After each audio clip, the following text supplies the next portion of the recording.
अस्सलामुअलैकुम। बोल news headquarters में खुशामदीद। मैं हूँ आमना अकरम। मैं हूँ अरबाब जहांगीर और मैं हूँ कनीज़ फातिमा। हेडलाइंस आपने जानी, बुलेटिन में बात होगी। इंतहा हो गई इंतजार की, बड़े बड़े बुर्ज उलट गए, साजिश की बू आने लगी, मसाइल ज्यादा वोटर्स कम, निगरान वजीर आला कौन, और हिंदू इंतहा पसंद बेलगाम। कराची में बल्दियाती इंतखाबात के लिए पोलिंग खत्म हुए 19 घंटे से ज्यादा का वक्त बीत गया, मगर बड़े शहर में निस्फ हलकों के नताइज भी सामने ना आ सके। सियासी जमातें इंतजार कर करके थक गईं। गैर मामूली ताखीर पर सवालात भी उठाए जाने लगे। सूबाई इलेक्शन कमिश्नर बोले, नताइज मुरतब कर रहे हैं, ये एक गंभीर अमल है।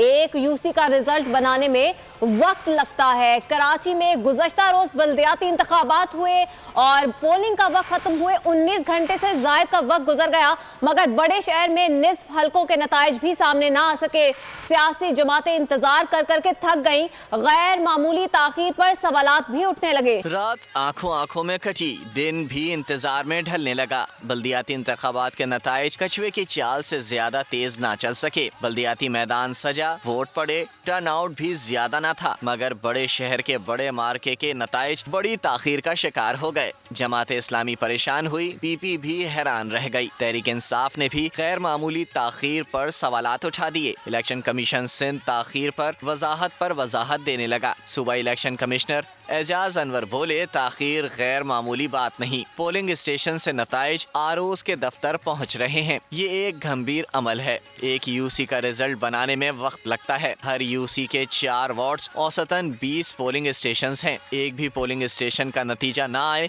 तो यूसी का रिजल्ट मुकम्मल नहीं होता। कराची में बल्दियाती इंतखाबात के नताइज आने का सिलसिला जारी है। लोकल बॉडीज इलेक्शन किसी को खुशी दे गए, किसी के लिए दुख का सामान कर गए। अब तक मौसूल नताइज में जमात इस्लामी को बरतरी हासिल है। पीपल्स पार्टी दूसरे, तहरीक इंसाफ तीसरे नंबर पर है। जमात इस्लामी ने 100 से ज्यादा हल्के जीतने का दावा कर दिया। पीपल्स पार्टी ने 80 सीटों पर कामयाबी की नवीद सुना दी। हाफिज नईम अपना हल्का जीत गए। सईद गनी के भाई फरहान गनी घर के हल्के से हार गए। नजमी आलम ने खुर्रम शेर जमान को हरा दिया। कराची में बल्दियाती इंतखाब के बाद गैर हतमी गैर सरकारी नताइज का सिलसिला जारी है। ताहाल कराची में अब तक पार्टी पोजीशन वाजे नहीं हो सकी है। मजीद तफसीलात जानेंगे। डिस्ट्रिक्ट सेंट्रल DRO ऑफिस में मौजूद हैं शाहिद हुसैन।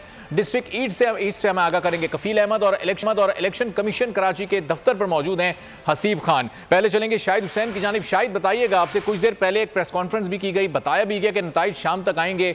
क्या बुनियादी वजूहात हैं इस ताखीर? बिल्कुल अरबाब, यहाँ कराची में आपको पता ना धुंध है ना ज़्यादा सर्दी है कि कराची के एक इलाके से दूसरे इलाके में पहुँचने में जो ताखीर हो रही हो। नताइज जो है कल से अब तक यानी कि तकरीबन 20 घंटे होने वाले हैं और सुस्त रवि का शिकार है। मैं डिस्ट्रिक्ट सेंट्रल के अंदर मौजूद हूँ। यहाँ पर जो है 5 टाउन्स हैं और 45 में से 43 यूसीज़ में जो है इंतखाबात हुए थे। मजमूई तौर पर जो सबकत हासिल है वो जमात इस्लामी को हासिल है, जिसमें नॉर्थ टाउन में जो वो जमात इस्लामी जीत चुकी है। इसके अलावा नाजमाबाद और गुलबर्ग टाउन में भी जमात इस्लामी को सबकत हासिल है। लियाकताबाद और न्यू कराची के नताइज जो है अब तक ताखीर का शिकार हैं। मजमूई तौर पर जो है वो एक यूसी में देखने में आया कि पीपल्स पार्टी के चेयरमैन और वाइस चेयरमैन कामयाब हुए। दीगर जो इलाके हैं ज़िला बस्ती के, उसमें जमात इस्लामी की कामयाबी जो नज़र आ रही है। बाकी 2 यूसीज़ में जो चेयरमैन के जो उम्मीदवार थे उनके इंतकाल की वजह से इंतखाबात नहीं हो सके थे।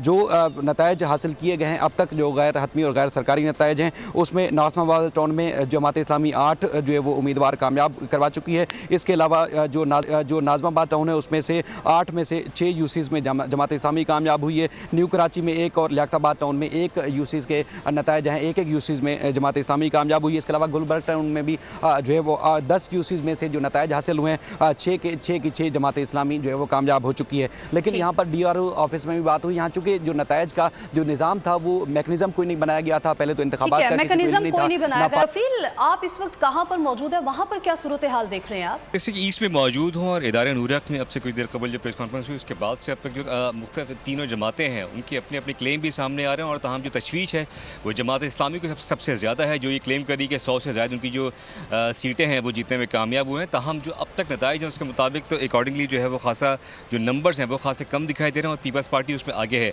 उन्होंने यही जो सबसे अहम बात उन्होंने ये की कि अगर आइंदा चंद घंटों में ये मामला हल न हुए नताइज के हवाले से तो बिलावल भुट्टो जरदारी और इलेक्शन कमीशन के ऊपर जो है वो सवालिया निशानात होंगे और एक भरपूर एहतजाज की जो है वो तैयारी जो है वो उसके लिए जो है वो मुशावरत भी जारी है कि अगर नताइज जारी नहीं किए जाते तो फिर एक मरतबा फिर धरने होंगे शहर भर के अंदर और जो एहतजाज होगा वो होगा। लेकिन अब तक जो बता रहे हैं जमात इस्लामी क्लेम कर रही है, रात को उन्होंने खासा जश्न भी मनाया और उनका यही कहना था कि 106 सीटें हैं जिन पर वो कामयाब हुए हैं और तकरीबन इसके अलावा जो दीगर पार्टीज़ हैं वो कमोबेश उनसे कम जो है वो नंबर्स पर हैं। तो अब देख रहे हैं कि नताइज कब तक जारी होते हैं और क्योंकि अभी तक खासी ताख़ीर हो चुकी है। इलेक्शन कमीशन कराची पर मौजूद हैं अब्दुल हसीब बताएगा, सूबाई इलेक्शन कमिश्नर की जानिब से तो कहा गया है कि कोई मामूली सी बात है कि इसमें ताख़ीर हो सकती है क्योंकि बड़ी तादाद में वोट गिनना है।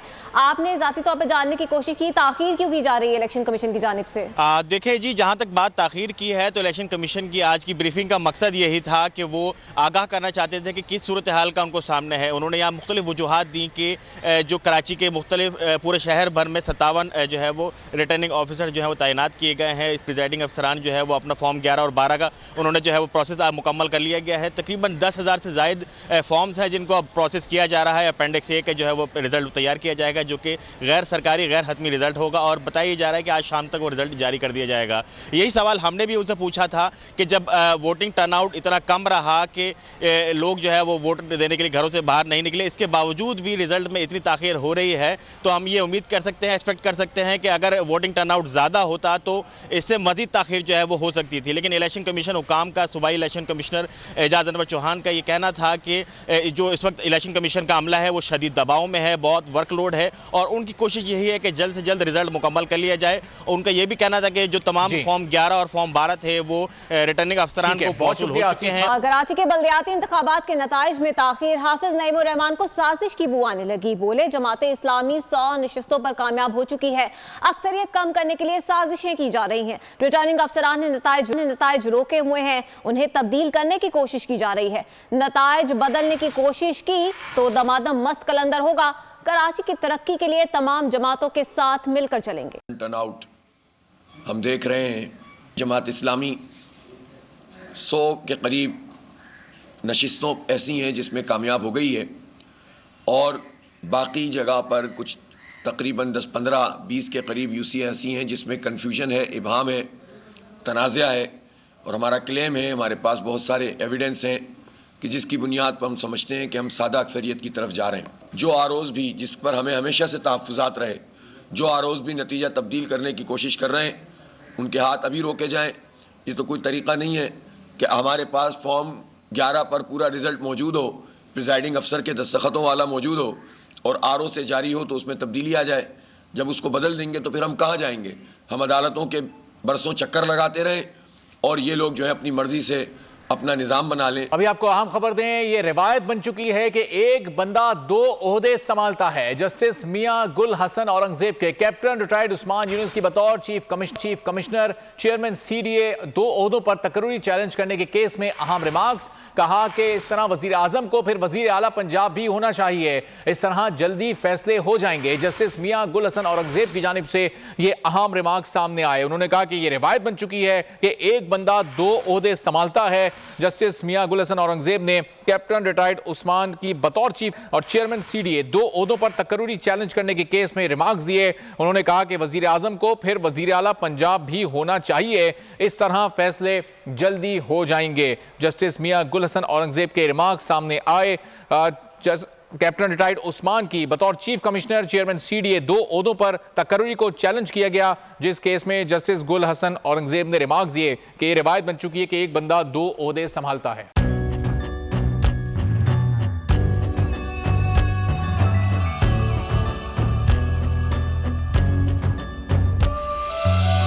कहीं पर बिजली की टेंशन, कहीं पर पानी की टेंशन, ये दौर सब गुजरे हैं, अब आ गया इलेक्शन।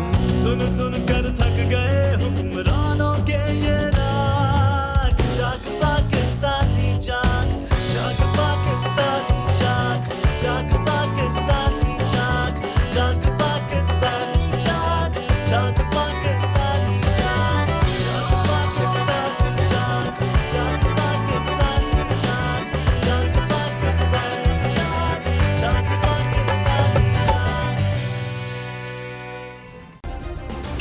सब्सक्राइब करें और बेल दबाएं ताकि कोई खबर रह न जाए।